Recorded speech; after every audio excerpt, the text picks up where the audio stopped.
नमस्कार मित्रों, मैं राजेश तिवारी यूनिवर्सल इंस्टीट्यूट रायबरेली से स्टडी विद यूनिवर्सल में आपका स्वागत करते हैं। काफ़ी दिन हो गया हम लोग वीडियो नहीं बना पाए, लॉकडाउन की वजह से कुछ समस्याएं थी और हम अब पुनः शुरू कर रहे हैं। आज हिंदी भाषा के ज्ञान के संबंध में हम लोगों ने कई वीडियो डाले हैं, आप लोगों ने देखा होगा, पसंद किया होगा और अपने मित्रों को सब्सक्राइब करवाइए, अधिक से अधिक लोगों तक पहुँचाइए जिससे कि ये ज्ञान सबके पास पहुँच सके। तो आज हम हिंदी भाषा के ज्ञान के संबंध में रस पर बात करेंगे। रस आप लोगों ने ये शब्द को ज़रूर सुना है, सामान्य लोग भी जानते हैं। रस का मतलब होता है आनंद लेना। लोग बात करते हैं तो कहते हैं क्या बात है, बड़ा रस ले रहे हो। तो रस का मतलब आनंद। यह शब्द सबसे पहली बार ऋग्वेद में आया। रस शब्द ऋग्वेद में, 4 वेद, ऋग्वेद सबसे पुराना वेद है जिसमें रस शब्द आया, जहाँ पर ब्रह्म को रस कहा गया रसो वैशाह। बाद में कमेंट्री इसकी हुई रस की परिभाषा के रूप में कि रसो वैशाह यानी ब्रह्म को रस से परिपूर्ण यानी आनंद से परिपूर्ण कहा गया। हिंदी में जब इसकी व्याख्या होती है तो कहा जाता है ब्रह्म को कहा गया सच्चिदानंद घन, यानी सत है, चित है और आनंद से परिपूर्ण है। तो रस का मतलब होता है आनंद लेना। रस की सबसे पहली प्रचलित परिभाषा भरत मुनि ने अपने ग्रंथ नाट्यशास्त्र में दी। यह ग्रंथ ईसा की प्रथम शताब्दी के आसपास लिखा गया है, जिसमें भरत मुनि नाटक के नियमों सिद्धांतों को दर्शाना चाहते थे और उसके माध्यम से आनंद प्रदान करना चाहते थे। तो उसी व्याख्या में उन्होंने जो परिभाषा दी वो ये है कि विभावा अनुभाव व्यभिचारी भाव संयोगाद रस निष्पत्ति है, यानी विभाव, अनुभाव और व्यभिचारी भाव के संयोग से रस की निष्पत्ति होती है। जो परिभाषा ये है विभावा, विभावानुभाव व्यभिचारी भाव, व्यभिचारी भाव संयोगाद रस, संयोगाद रस निष्पत्ति, यानी विभाव, अनुभाव और व्यभिचारी भाव के संयोग से रस की निष्पत्ति होती है। ये भरत मुनि नाट्यशास्त्र, भरत मुनि नाट्यशास्त्र।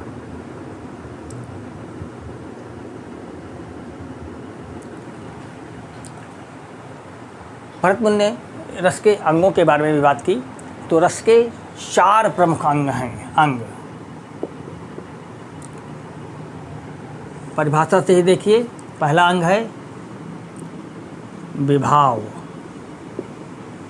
दूसरा अनुभाव, तीसरा व्यभिचारी भाव, व्यभिचारी भाव जिसे संचारी भाव भी कहते हैं, और चौथा है स्थायी भाव। अब इन्हीं अंगों के बारे में हम बात करते हैं कि विभाव वे बाह्य पदार्थ या कारक जिनसे रस उत्पन्न हो। बाह्य पदार्थ या कारक, यानी विभाव क्या है? बाह्य पदार्थ या कारक जिनसे रस उत्पन्न हो विभाव कहा जाता है। विभाव के भी 2 भेद बताए गए हैं। आलम्बन विभाव,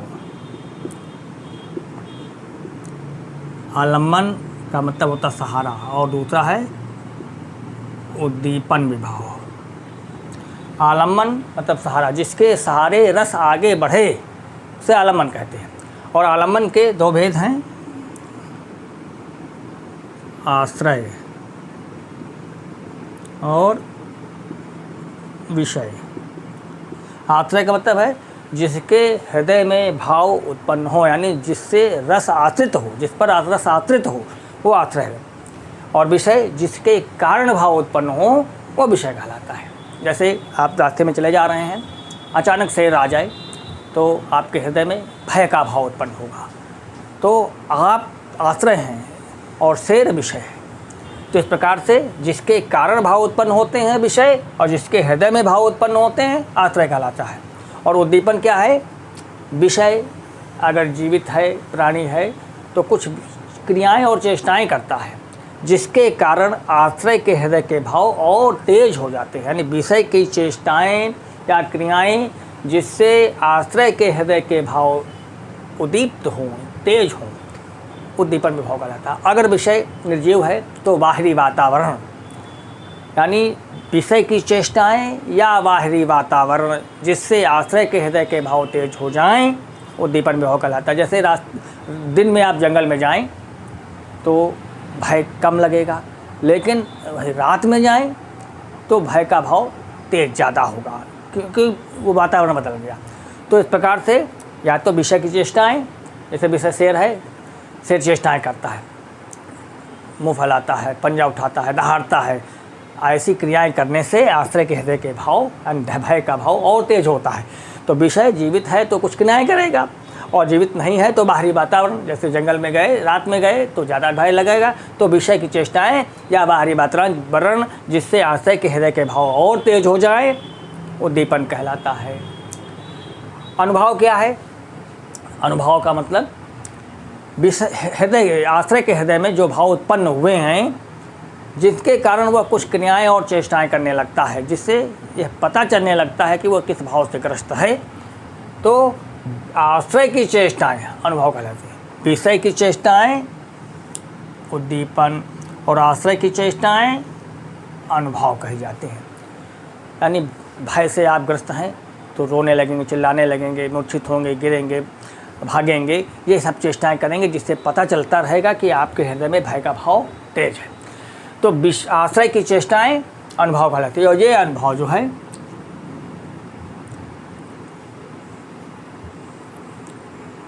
दो प्रकार का होता है, सात्विक अनुभव और तामसिक अनुभव। सात्विक अनुभव वह है जिस पर आश्रय का कोई नियंत्रण नहीं होता, वो स्वतः होते ही हैं, जिन पर आश्रय उसको रोक नहीं सकता। जैसे आपका कोई परिजन मृत्यु को प्राप्त हो गया है तो आपके हृदय में जो शोक का भाव है उठेगा, जिसके कारण आप कुछ क्रियाएं करें, जैसे आंसू निकलना है, मूर्छित होना है, गिरना है, इसको आप रोक नहीं सकते। तो ये सात्विक है। तामसिक अनुभव पर आश्रय का पूरा नियंत्रण रहता है, जब चाहे तो करे, जब चाहे तो उसको रोक ले। नाटक में इनका प्रयोग होता है। जैसे सात्विक अनुभव 4 प्रकार से प्रकट होता है मूल रूप से, जैसे कायिक, शरीर की क्रियाओं से, हलचल से पता चलता है कि किस भाव से ग्रस्त हैं। वाचिक, मुख की आवाज़ों से कुछ बोलते हैं, उनसे पता चलता है कि आप किस भाव से ग्रस्त हैं। मानसिक, मन के भाव चेहरे से परिलक्षित हो, चेहरे की भाव भंगिमाएँ बदलती हैं, चेहरे के रंग बदलते हैं, जिससे पता चलता है कि आप किस भाव से ग्रस्त हैं। और आहार्य, विशेष प्रकार की मुद्राएं, जिनसे पता चलता है कि आप किस भाव से ग्रस्त हैं। मुद्राएं जैसे भय की वजह से आप सिकुड़ गए, दुबक गए, ये क्रियाएं, जैसे क्रोध के भाव में है तो आंखें फैल गई, चेहरा चमचमा गया, हाथ पैर उछलने लगे, तो ये आहार विषय मुद्राएं, जिससे पता चलता है, जैसे कमर कस लिया, हाथ बाहें समेटने लगे, जिससे पता चलेगा कि आप बहुत क्रोधित हैं। तो ये सारे भाव सात्विक हैं, ये होते रहते हैं। तामसिक अनुभव जिन पर नाटक में प्रयोग होता है, जैसे आप नाटक में एक दृश्य दिखाया जाना है कि कोई मृत्यु को प्राप्त हो गया है, उसमें रोने का भाव, शोक का भाव प्रदर्शित करना है, लेकिन साउंड बंद हो गया, बिजली चली गई, तो आपने तुरंत भाव को रोक लिया और फिर जब चाहा तो फिर शुरू किया। तो इस पर तामसिक अनुभव में आश्रय का पूरा नियंत्रण होता है। तो ये आश्रय की चेष्टाएं या क्रियाएं, जिससे पता चलता है कि वो किस भाव से ग्रस्त है, अनुभव कहा जाता है।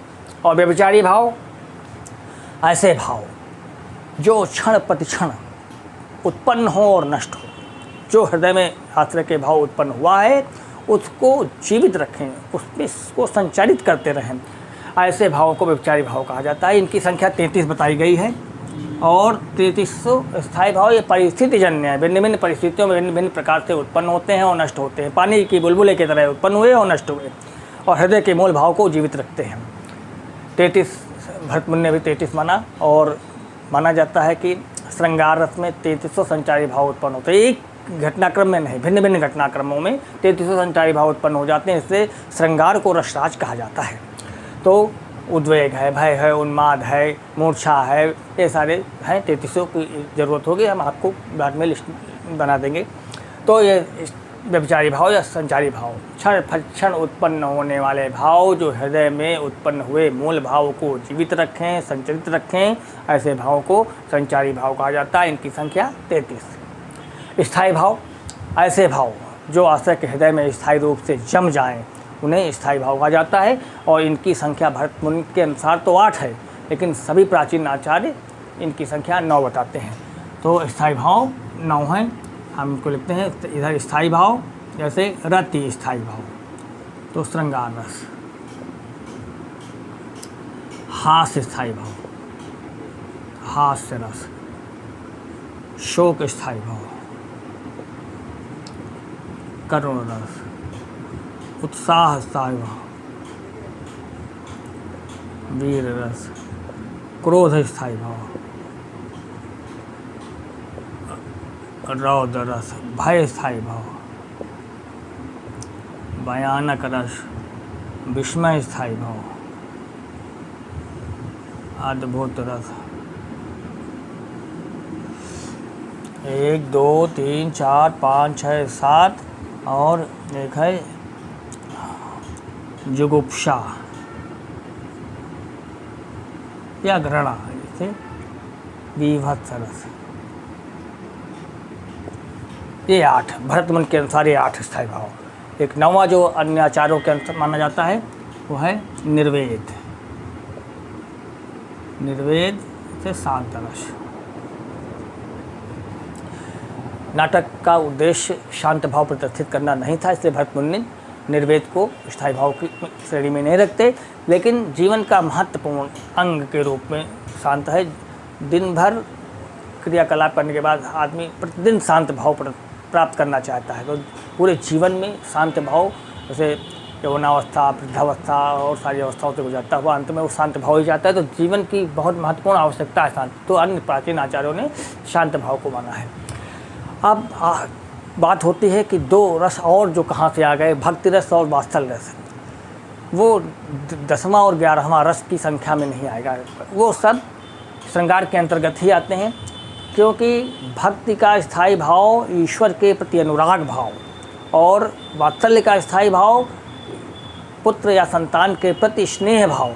स्नेह, अनुराग, रति, प्रेम, यानी सारे प्रेम भाव हैं। भक्त का भगवान के प्रति प्रेम, माता पिता का संतान के प्रति प्रेम, और नायक नायिका का प्रेम है। सब तीनों प्रेम भाव ही, लेकिन उनकी क्वालिटी में अंतर है।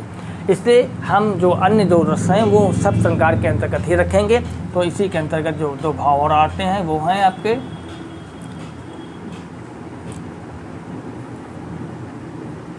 भक्ति रस का अनुराग, ईश्वर के प्रति अनुराग भाव, और वात्सल्य, संतान के प्रति स्नेह भाव। ये सब श्रृंगार के अंतर्गत ही आएंगे, अलग से रहते हैं। तो रस की संख्या 9, जितने स्थायी भाव उतने 9। भरतमुनि के अनुसार स्थायी भाव की संख्या 8। निर्वेद को वो स्थायी भाव भरतमुनि नहीं मानते, और बाकी जो भक्ति रस और वात्सल्य वो सब श्रृंगार के अंतर्गत ही आते हैं। इस प्रकार से फिर से देख लीजिए, रस का मतलब होता है आनंद लेना। यह शब्द सबसे पहली बार ऋग्वेद में आया, जहाँ ब्रह्म को रस कहा गया, रसो वैशाह। और रस की सबसे पहली प्रचलित परिभाषा भरतमुनि ने अपने ग्रंथ नाट्यशास्त्र में ईसा की प्रथम शताब्दी के आसपास दी। परिभाषा है विभावानुभाव व्यभिचारी भाव संयोगाद रसोत्पत्ति, यानी विभाव, अनुभाव और व्यभिचारी भाव के संयोग से रस की निष्पत्ति होती है। रस के 4 प्रमुख अंग हैं, 4 अंग रस के 4 प्रमुख अंग हैं। विभाव, वे बाह्य पदार्थ या कारक जिनसे रस उत्पन्न होता है, विभाव कहा जाता है। और विभाव के 2 भेद, आलम्बन विभाव और उद्दीपन। आलम्बन का मतलब सहारा, जिसके सहारे रस आगे बढ़ता है, आलम्बन कहा जाता है। आलम्बन में 2 भेद, आश्रय और विषय। आश्रय जिसके हृदय में भाव उत्पन्न होते हैं, आश्रय विषय जिसके कारण उत्पन्न होते हैं, वो विषय कहलाता है। और उद्दीपन विभाव विषय की चेष्टाएं या बाहरी वातावरण जो आश्रय के हृदय के भाव को तेजी प्रदान करें, उद्दीपन विभाव कहे जाते हैं। और अनुभाव आश्रय की क्रियाएं और चेष्टाएं जिससे पता चले कि वह किस भाव से ग्रस्त है, अनुभाव कहा जाता है। सात्विक और तामसिक अनुभाव। सात्विक अनुभाव वे जिन पर आश्रय का कोई नियंत्रण नहीं होता, वह स्वतः ही होते हैं। और तामसिक अनुभाव जिन पर आश्रय का नियंत्रण रहता है, जब चाहे तब करे, जब चाहे तो रोक ले। सात्विक अनुभाव 4 प्रकार से प्रकट होता है: कायिक शरीर के हिलने डुलने से, क्रियाओं से, वाचिक मुख के बोलने से, और मानसिक मन के भाव चेहरे से परिलक्षित होते हैं। आहार विषय प्रकार की मुद्राओं वेशभूषा से पता चलता है कि आप किस भाव से ग्रस्त हैं। और व्यभिचारी भाव या संचारी भाव वे भाव जो क्षण उत्पन्न हो और नष्ट हो और हृदय में उत्पन्न हुए मूल भाव को संचरित करते रहें, जीवित रखें। ऐसे भावों की संख्या 33 है, भरतमुनि के अनुसार भी 33 है। स्थायी भाव वह भाव जो स्थायी रूप से आश्रय के हृदय में जम जाए, इसकी संख्या 9, भरतमुनि के अनुसार 8। निर्वेद को स्थायी भाव भरतमुनि नहीं मानते। रति स्थायी भाव का श्रृंगार रस का है, हास्य स्थायी भाव हास्य रस, शोक स्थायी भाव करुण रस का, उत्साह स्थायी भाव वीर रस का, क्रोध स्थायी भाव रौद्र रस का, भय स्थायी भाव भयानक रस का, विस्मय स्थायी भाव अद्भुत रस का, जुगुप्सा स्थायी भाव या घृणा विभत्स रस का, और निर्वेद स्थायी भाव शांत रस का। जिसमें भक्ति और वात्सल्य रस जो श्रृंगार के अंतर्गत ही आते हैं, इनका भी स्थायी भाव अनुराग और स्नेह है। और रति ये प्रेम के ही की क्वालिटी के अंतर्गत आते हैं, इससे इनकी अलग संख्या नहीं है, ये सत्संगार के अंतर्गत ही आएंगे। इस प्रकार से स्थायी भाव की संख्या 9, तो रस की संख्या 9, भरतमुनि के अनुसार 8। ये इतनी बात हुई। अब इसको मिटाते हैं, फिर इसके बाद हम एक एक रस और उसकी व्याख्या और उसके उदाहरण सहित हम प्रस्तुत करते हैं।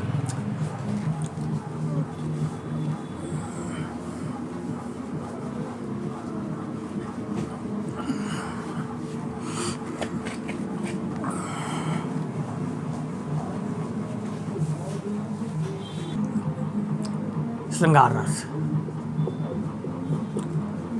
श्रृंगार इसका स्थायी भाव जैसा बताया भी, रति मतलब प्रेम। यहाँ पर नायक नायिका के प्रेम पूर्ण क्रियाकलापों का वर्णन किया जा रहा हो, जिससे हृदय में रति भाव उत्पन्न हो। नायक नायिका का प्रेम पूर्ण क्रियाकलाप जिससे हृदय में रति भाव उत्पन्न हो, वहाँ श्रृंगार रस होगा। इसके 2 पक्ष हैं: संयोग या संभोग श्रृंगार, और दूसरा है वियोग या विप्रलंब श्रृंगार। संयोग की स्थिति में यह होगा जहाँ पर नायक नायिका की मिलन की स्थितियाँ दर्शाई जाएं, जिससे हृदय में रतिभाव उत्पन्न हो, वहाँ संयोग श्रृंगार होगा। जैसे एक उदाहरण प्रस्तुत करते हैं उसके माध्यम से, और इसके सारे अंगों को आप पहचानने की कोशिश करेंगे। जैसे राम को रूप निहारति जानकी, कंगन के नग की परछाहीं, याते सबय शुद्धि भूल गई, कर टेक रही पल टारती नहीं। फिर देखिए, राम को रूप निहारती जानकी, कंगन के नग की परिछाहीं, याते सबय शुद्ध भूल गई, कर टेक रही पल टारती नहीं। यहाँ पर क्या स्थिति है, संयोग श्रृंगार कैसे है, ये आपको समझना है। राम के रूप को सीता अपने कंगन के नग में देख रही हैं। सीता सा मतलब है राम सीता आसपास है। जब नायक नायिका आसपास हो तो वहाँ पर संयोग श्रृंगार होगा। तो यहाँ पर आप रस के अंगों में बात करते हैं, किसके हृदय में प्रेम भाव उत्पन्न? राम के रूप को सीता देख रही हैं, तो सीता के हृदय में प्रेम भाव उत्पन्न हुआ। तो यहाँ पर आश्रय कौन हुआ? आश्रय सीता। और किसके कारण प्रेम भाव उत्पन्न हो रहा है? राम के रूप को देख रहे हैं, तो राम विषय होंगे, विषय राम। अब आप देखिए, आश्रय और विषय। उद्दीपन भाव क्या है? अब यहाँ पर उद्दीपन में बताया गया कि विषय की चेष्टाएं या क्रियाएं या बाहरी वातावरण, यहाँ पर राम चुपचाप बैठे हैं, कोई क्रिया और चेष्टा नहीं कर रहे हैं, तो विषय की चेष्टा नहीं होगी। तो बाहरी वातावरण, बाहरी वातावरण क्या है? राम सीता जहाँ पर मिल रहे हैं, जहाँ पर बैठे हैं, वह वातावरण। प्रातःकालीन वाटिका का दृश्य, फूल फुलवारी, इस सब दृश्यों से हृदय में प्रेम भाव सीता के और बढ़ रहा। तो विषय, तो उद्दीपन विभाव क्या हुआ? उद्दीपन प्रातःकालीन वाटिका का दृश्य, प्रातःकालीन वाटिका का दृश्य,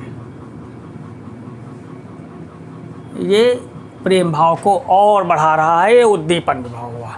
अब व्यभिचारी भाव या संचारी अनुभव क्या हुआ? अनुभव में एक सात्विक अनुभव क्या है? इसमें कायिक, शरीर का रोमांच, हिलना डुलना, कायिक अनुभव, शरीर का हिलना, वाचिक बोलना, वाचिक अनुभव, सीता का बोलना,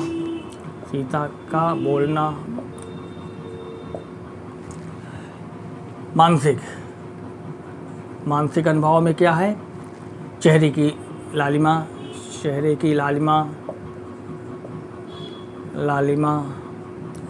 और आहार विशेष मुद्दा, कर टेक रहीं पलटारित नहीं, एक टक देखना, ये आहार है, ये अनुभव के अंतर्गत है। अब इसके बाद अनुभव के बाद व्यभिचारी भाव या संचारी भाव में, व्यभिचारी भाव में क्या है? जैसे यहाँ पर नायक नायिका मिलन की स्थिति है, तो व्यभिचारी भाव में 2-3 भाव सामान्य रूप से आते ही हैं। व्यभिचारी भाव जैसे लज्जा, उन्माद, उद्वेग, रोमांच, ये भाव मन के अंदर होते हैं। और भय का भी भाव रहता है इसमें, थोड़ा बहुत, कोई देख रहा हो क्या कहेगा, संकोच, ये सारे भाव सब इसमें आते हैं। फिर इसके बाद व्यभिचारी भाव के बाद स्थायी भाव रहती है, यानी प्रेम।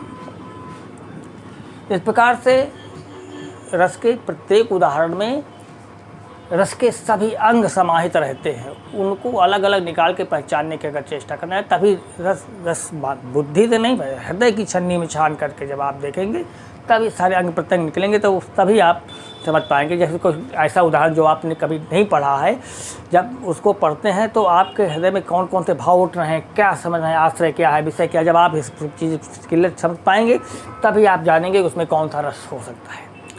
तो इस प्रकार से ये संयोग श्रृंगार का बढ़िया उदाहरण। राम को रूप निहारत जानकी, कंगन के नग की परिछाही, याते सबय सुधि भूल गई, कर टेक रहीं पलटारित नहीं, आश्रय सीता।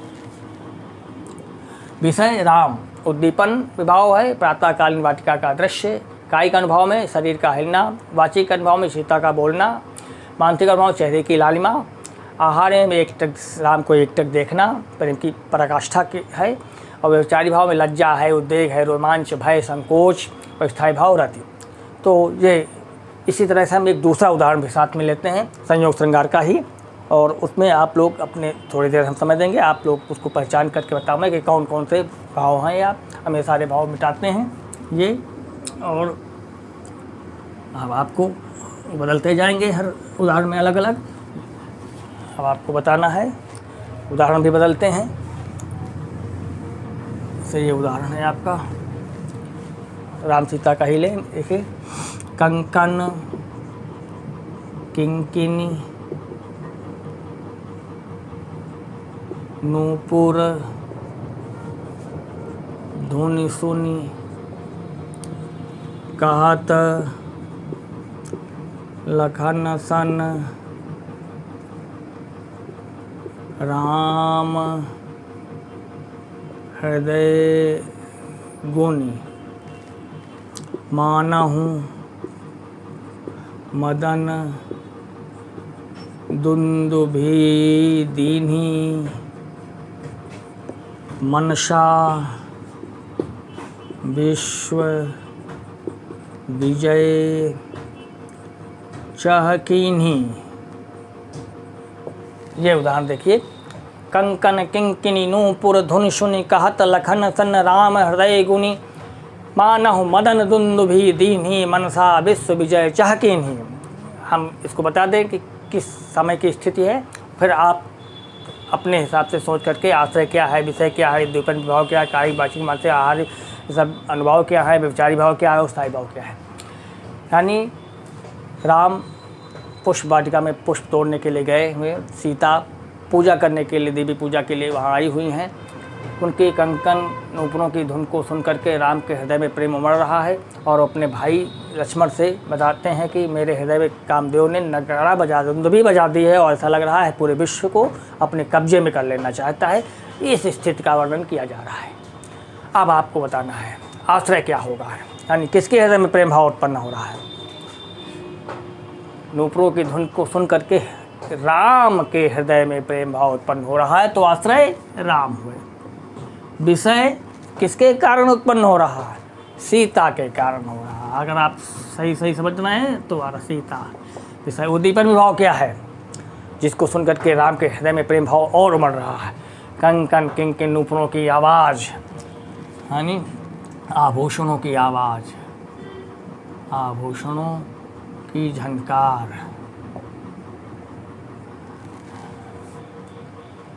और कायिक अनुभव शरीर का हिलना डुलना, राम का शरीर का हिलना, शरीर का हिलना डुलना, कभी राम इधर चलते कभी राम उधर जाते, शरीर संचालित है।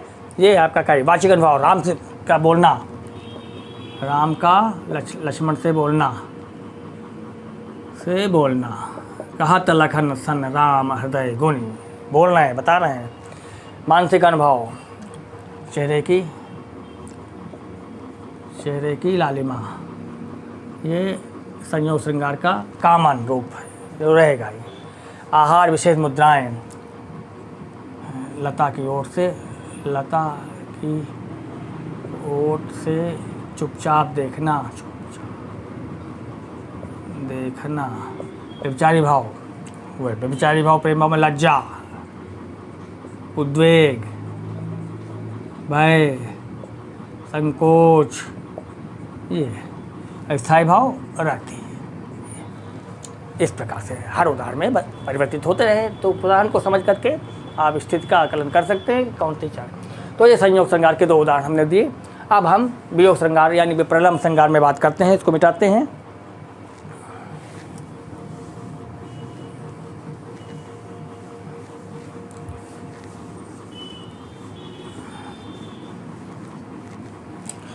विप्रलम्ब यानी वियोग श्रृंगार, यानी जहाँ पर नायक नायिका के विरह की स्थितियाँ दर्शाई जाएं, जिससे हृदय में प्रेम भाव उत्पन्न हो।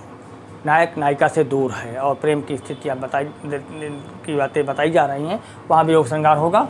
उदाहरण के माध्यम से समझेंगे इसको। जैसे हे खग मृग, हे मधुकर श्रेणी, तुम देखी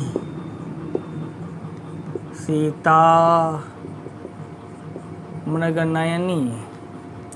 स्थिति ये है, सीता का अपहरण हो गया है, राम सीता को जंगल में ढूंढ रहे हैं और पक्षी, मृग, हिरण और भंवरों के कुछ समूहों से पूछ रहे हैं कि तुमने कहीं सीता को देखा है। तो राम सीता का विरह है, लेकिन राम के हृदय में सीता के प्रति प्रेम है, तो इसलिए यहाँ पर वियोग की स्थिति में प्रेम, इसलिए वियोग श्रृंगार है। अब यहाँ पर वही आश्रय किया है, आश्रय राम है, विषय क्या है, सीता है। अब है विभाव, उद्दीपन विभाव क्या है। उद्दीपन विभाव यानी जिससे राम के हृदय का प्रेम भाव और उमड़े। उद्दीपन की स्थितियाँ है, जैसे सीता के साथ बिताए गए पल जब याद आते हैं, सीता के साथ बिताए गए क्षण, सीता के साथ बिताए गए क्षण, या लक्ष्मण कुछ बताते हैं कि सीता ऐसा करती थी, और या सीता जब अपहरण हुआ था तो अपने आभूषणों को फेंकती जा रही थी, कोई आभूषण दिख गया, मिल गया, उसको देखा, तो इस प्रकार से इन सब चीज़ों से राम के हृदय में प्रेम भाव और उमड़ता है, तो उद्दीपन विभाव। फिर इसके बाद अनुभव, राम की क्रियाएँ, चेष्टाएँ, जैसे काई का अनुभव में क्या है, शरीर संचालन, इधर से दौड़े, उस पेड़ के पास गए, उस जंगल में के पास गए, चारों तरफ दौड़ रहे हैं तो शरीर संचलित हो रहा है, ये कायिक अनुभव है। वाचिक अनुभव साफ है इसमें। वाचिक अनुभव, राम का बोलना, पूछते रहे हैं तो पूछते तो तुम देखी सीता मृग नहीं, राम पूछ रहे हैं, बोलना, राम का पूछना, बोलना, राम का बोलना, वाचिक अनुभव। मानसिक अनुभव, चेहरे के में श्रम बिंदु, चेहरे में श्रम बिंदु, पसीना है, थका थका चेहरा लग रहा, उससे पता चल रहा बहुत चिंतित हैं। और आहार, विशेष मुद्राएं, यानी राम का मूर्छित होना,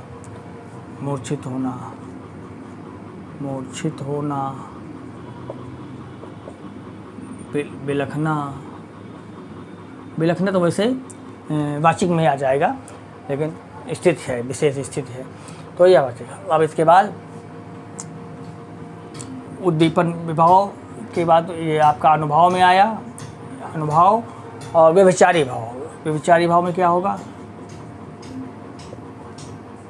व्यभिचारी भाव, मन के अंदर जो भाव उत्पन्न हो रहे हैं, क्षण प्रतिक्षण उत्पन्न हो रहे हैं, वो व्यभिचारी। क्या भाव उत्पन्न हो सकते हैं, सीता का अपहरण हो गया है, राम जंगल में ढूंढ रहे हैं, तो सबसे पहला भाव होगा चिंता का भाव,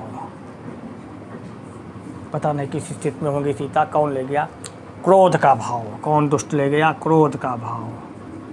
भय का भाव, मोह का भाव, ये भाव व्यभिचारी भाव क्षण प्रतिक्षण उत्पन्न होते हैं और नष्ट होते रहते हैं।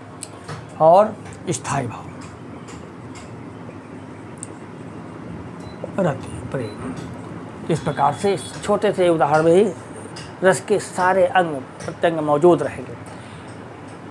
हे खगमग हे मधुकर श्रेणी, तुम देखी सीता मग्ननी। राम के हृदय में सीता के प्रति प्रेम भाव, सीता का अपहरण हुआ, सीता राम से दूर हैं, राम आश्रय सीता विषय हैं। सीता के साथ बिताए गए पल जब याद आते हैं तो राम के हृदय में प्रेम भाव और उमड़ता है, तो उद्दीपन विभाव।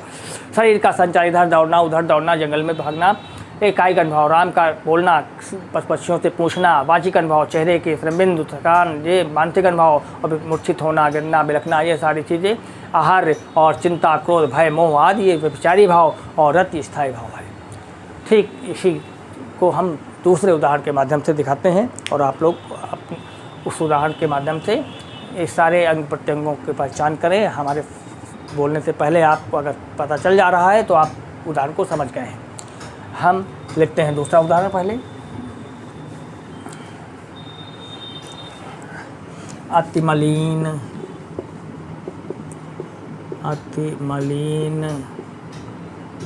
वृषभानु कुमारी,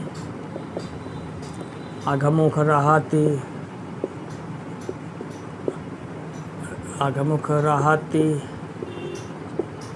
उरघ नहीं चितवती,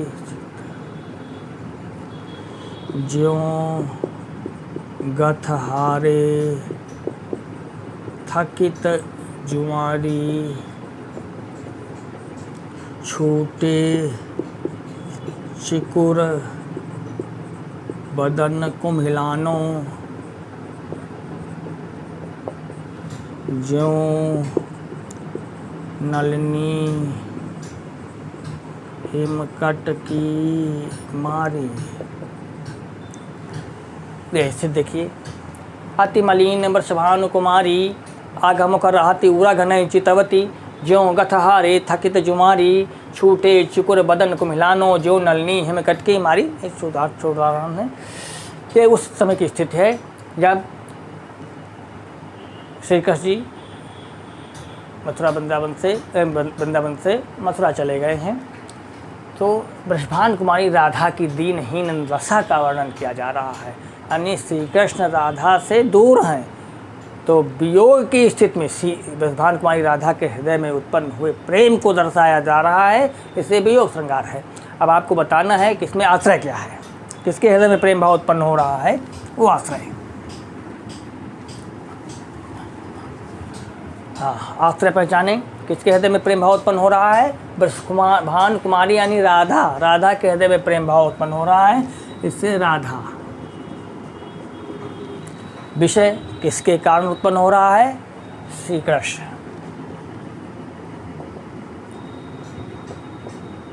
अब उद्दीपन भाव, यानी कौन सी स्थितियां हैं, या इस वियोग श्रृंगार में विषय की चेष्टा नहीं हो सकती क्योंकि विषय सामने है नहीं, इसलिए उद्दीपन वो बाहरी वातावरण या उद्दीपन भाव में, यानी कृष्ण के साथ बिताए गए पल, कृष्ण के साथ बिताए गए पल और जहाँ जहाँ पल व स्थान, जिन स्थानों में मिलते थे, बैठते थे, बात करते थे, वो उन स्थानों को जब देखती हैं तो हृदय में उनके प्रेम भाव और उमड़ता है, तो उद्दीपन भाव। कायिक अनुभव, शरीर का संचालन, कायिक शरीर संचालन, इसमें शरीर का गिरना, गिरते हैं, पछाड़ करना, ये सब। और वाचिक अनुभव, मुँह से बोलती हैं, मुँह से बोलना, बिलखना, कुछ रोना, ये सब। मानसिक अनुभव, अति मलिन, शरीर की दीनहीन दशा, शरीर की दीनहीन दशा, अति मलिन, बालों का खुल जाना, छूटे चिकुर, कमलनी से पाला पड़ जाते, शरीर को मिला जाना, शरीर को मिला जाना, वो दीनहीन दशा के अंतर्गत आता है। ये मानसिक। आहार, विशेष मुद्राएं आए, विशेष मुद्राएं, आंखें खुली रहना, आंखें खुली रहना, आकाश में घूरना, आकाश में शून्य में ताकना, ये स्थितियां हैं आहार की। व्यभिचारी भाव क्या है? व्यभिचारी भाव जैसे है दुख, मोह, चिंता, क्रोध, उसी प्रकार से इसका स्थायी भाव होगा रति। तो इस उदाहरण में अतिमलिन वृषभान कुमारी आगमुख रहति उरग नहीं चितवती, ज्यों गतहारे थकित जुमारी, छूटे चुकुर बदन को मिलानो, ज्यों नलिनी हिम कटकी मारी। ये वियोग श्रृंगार या विपणन श्रृंगार का उदाहरण है, जिसमें आश्रय राधा, विषय श्री कृष्ण, उद्दीपन विभाव में कृष्ण के साथ बिताए गए पल या वह स्थान जहाँ पर कृष्ण के साथ मिलते थे। कायिक अनुभव में शरीर का गिरना, वाचिक अनुभव में उससे बोलना, विलखना, मानसिक अनुभव में शरीर की दीनहीन दशा, जैसे दीनहीन दशा में भी बताया था हमने कि अतिमलिन, चिकुर, बालों का खुल जाना, बदन को मिला जाना, ये सारी स्थितियाँ व्यभिचारी भाव, दुख, मोह, चिंता, स्थायी भाव रत है। तो ये दोनों उदाहरण श्रृंगार रस के, वियोग श्रृंगार से संबंधित उदाहरण थे। अब इसके बाद हम लोग रस के अंतर्गत आने वाले अन्य रस, जिसमें हास्य, करुण, भयानक और आदि रस हैं, इनको हम अगले वीडियो में आप लोगों के सामने रखेंगे। आज तक के लिए बस इतना ही।